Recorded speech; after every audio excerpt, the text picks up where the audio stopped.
I'm all emojis, or, the children use a lot of GIFs. I'm not even sure that's the way you say that word. Something tells us Bellamy Young would be a blast in the group chat. And we've got the stories that define the week on People in 10.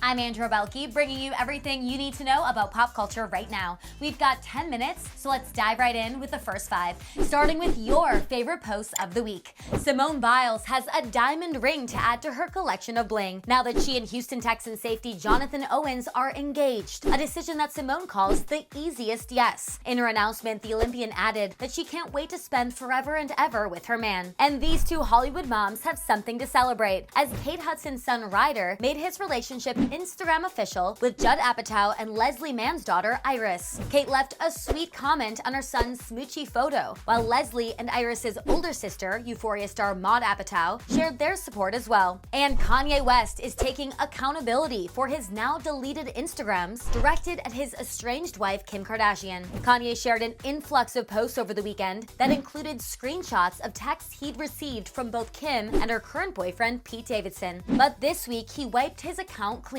leaving a post in which he claimed he's working on his communication skills and learning in real time. Moving on to this week's top story on People.com. A shelter dog in England is still looking for his perfect match after being stood up at a Valentine's Day themed adoption event. According to a press release from Battersea Dogs and Cats Home, this 5-year-old dog, Luke, came into their shelter as a stray, and he's been waiting for a home for over 200 days. The shelter's manager attributes Luke's lengthy stay to his shyness. They thought that this holiday theme event would be a great opportunity for Luke to come out of his shell, but unfortunately, no one showed up to his party. But don't worry, the staff is making sure he gets lots of love while he waits. The shelter manager says that despite Luke having a few quirks, this dog is really a big softie who has a lot of love to give to the right person. And there's more puppy love this week, with Britney Spears revealing a new addition to her family. Meet Sawyer. On Tuesday, the pop star shared on Instagram that she found the blue-eyed, white and tan Australian Shepherd while on vacation in Maui. Britney says she took him home with her immediately, and we can see why. Another big story this week, the star-studded Super Bowl 56. SoFi Stadium was packed as Matthew Stafford's Los Angeles Rams beat out the Cincinnati Bengals 23-20. The game was a perfect date night for our favorite rekindled couple, Jennifer Lopez and Ben Affleck. The pair were caught on camera enjoying the festivities, including that epic halftime show. Their night out came as J.Lo revealed what Ben gifted her for Valentine's Day, a 4-minute remix video for her new song, On My Way. I was just passing through. I was on my way to you. It features photos and clips from their first relationship together, and from Hollywood royalty to British royalty. Prince Harry made his Super Bowl debut. And he wasn't alone. Harry's cousin, Princess Eugenie, with whom he is famously close, flew in from Windsor to enjoy the game. It was definitely a big night for the new Super Bowl champs, but especially for Rams wide receiver Van Jefferson. Van's wife went into labor while he was playing the game, and after the team's win, he immediately left the stadium to hold his new trophy, his baby boy. Another Super Bowl moment that had us talking, LA Rams offensive tackle Andrew Whitworth, whose youngest child Catherine was caught reading during the big game. And leave it to Ellen DeGeneres to ask Dad all about the viral photo. She was reading the NFL program and somebody said, man, this looks kind of disinterested during the Super Bowl. Yeah. But she's the fourth one. That's how it goes. She's the uninterested one. Andrew also revealed to Ellen that he didn't even get a proper send-off when he was leaving for the championship. Like, try to look for her, and she's like watching something on Netflix. She's like, all right, Dad, bye. Just go to the Super Bowl. Like, okay, see you, baby. But the morning afterward, Catherine finally understood what the fuss was about. She was up first thing in her little tutu, blue tutu, and her Rams jersey, and went to school, the happiest little thing in the world. In this week's People cover story, supermodel Linda Evangelista is speaking out about a fat-freezing treatment that she alleges left her brutally disfigured.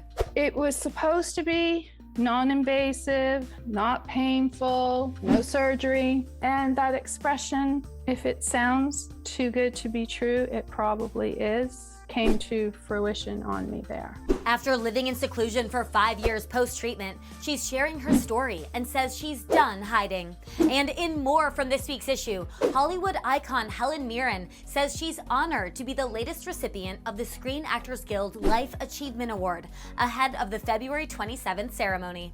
It's a great pinnacle to find yourself standing on, you know, and a huge, really a huge honor. And of course you're not done. I hope I'm not done. Maybe I am done, but I hope I'm not. But if I am done, then what a wonderful thing to have, you know. Now let's move on to some screen time.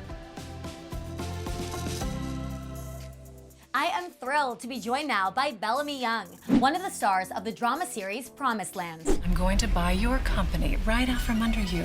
It's not my company.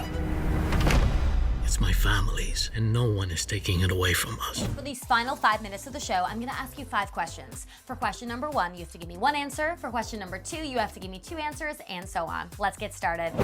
Bellamy, you play Margaret Honeycroft, a hotelier who returns to Sonoma County to seek revenge on Joe Sandoval, the owner of Heritage House Vineyards, who also happens to be her ex. Now, Margaret seems like such a juicy role to play. So, what is one of the joys of playing such a complex, calculating character? Messiness. You get to just be messy. You know, you get to want things and try for things and fall on your face and then get back up and claw your way to the top again. Can't believe you didn't invite me to your party. I'm only the mother to 3 of your kids. Something I love about Margaret is she's always having these restaurant meetings where she's plotting with people. It's kind of her thing. Would you get lunch with her? Do you think you'd be friends with Margaret? She would terrify me. No. I need much less stress in my life. No, that's too intimidating. Blah. This show takes place on a vineyard. So if you, Bellamy, were a wine, what kind would you be? How would you describe it? I would be very affordable, happy little Prosecco. Just bubbly and light, and you know, you're always glad to see it. Feels like a little bit of a party. On-screen, Promised Land is full of family drama, but by the looks of your Instagram, it seems like off-screen the cast is one big happy family. On a show with this much intensity, I imagine a little levity is needed. So who are the 2 castmates that crack you up the most? This is the silliest bunch of like just kittens rolling around playing with yarn that I've ever been around. Yule, who plays Father Ramos, we're all on a text thread and mostly it's just like blah, blah, blah, blah, blah, or I'm all emojis, or you know, the children use a lot of GIFs. I'm not even sure that's the way you say that word. He sends these epic and ridiculous videos to us. Always being driven around in like Miami or somewhere. So they're pretty funny. And Miguel, just whenever we're together, it just makes me giggle. He's so funny and talented and like can drop a beat and like, I'm just in awe. This story is generation spanning. Not only do we get your Margaret in the present, we also get to see her story unfold in the 80s. Lunch break's over, guys. Block 16 needs leafing. In both timelines, Margaret is powerful, confident, and defies expectations. So I want to know, what are 3 ways that you tap into your inner power? Take a walk. If I am like confused, overwhelmed, too keyed up, I take a walk. Another way that I tap into my power is to write it out. Often you can hear things from a different place if you're writing than the voices in your head, which tend to be misleading. And I have some really great friends. And that means that I can go to them to bounce stuff off of, and it's reaching out. You and musician Pedro Segundo celebrated your 4-year anniversary this past fall. So I thought it'd be fitting to ask, what are 4 recent joys you 2 have shared? Oh my goodness. How can I limit it to 4? We got a house together upstate. And renovating that has been unlike anything I've ever done because it's really been manifesting a dream, you know, like to watch him put his kitchen together because that is not my room. It's been incredible. We have a whole music room. That's been something that gives us great joy. He's a percussionist and a drummer and I sing a little. We're far from the shallow now. We just make beautiful music together. Eating always brings us an incredible amount of joy. We are both like very appreciative eaters. Reading a book out loud together to each other, which sounds slow, really, when I hear myself say it out loud. But we've been reading The Anomaly, which I feel like everyone else has read already. And we like get in bed at night and he'll read a chapter to me and I'll read a chapter to him. That's so sweet. Okay, Bellamy, give me 5 words to describe Promised Land. Boozy, Who wouldn't want to taste? twisty, I know who you really are. Your whole life is based on a lie. intergenerational, Say family. important, What is your dream? I want to be a teacher. fun. If my father knew you were in here, he would chop you up and use you to fertilize next year's Chardonnay. Bellamy, thank you so much for being here.